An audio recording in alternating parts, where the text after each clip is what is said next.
So who is the best Spiderman?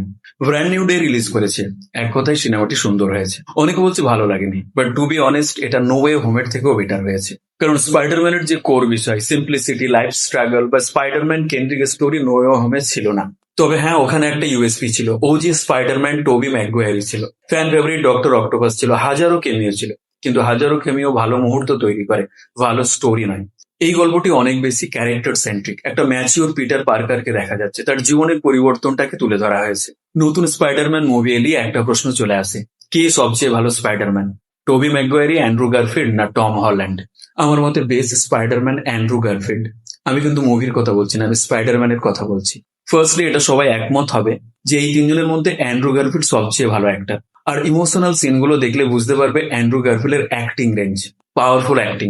The amazing Spiderman 2 এর last দৃশ্যটা Andrew গারফিল্ডের acting ছিল একেবারে মনস্টার লেভেলের। সেকেন্ডলি অ্যান্ড্রু গারফিল্ডের অ্যাকশন সিন ছিল অনেক বেশি শার্প আর energetic.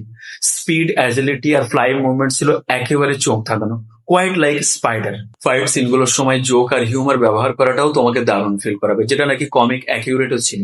Who are you? No one seems to grasp the concept of the mask. ইমা স্টোন, অ্যান্ড্রু গারফিল্ডের কেমিস্ট্রি ছিল স্পাইডারম্যান মুভিগুলোর মধ্যে স্ট্রংগেস্ট রোমান্টিক রিলেশনশিপ। তাদের কনভারসেশনও অনেক বেশি ন্যাচারাল লাগবে। টোবি ম্যাকগুয়ারি ছিল অনেকটা ম্যাচিওর আর সিরিয়াস, টম হল্যান্ড একটা টিনেজ ভাইব দিত, কিন্তু অ্যান্ড্রু গারফিল্ড ছিল এই দুটোর একটা mix. So yes, Andrew Garfield is the best Spiderman.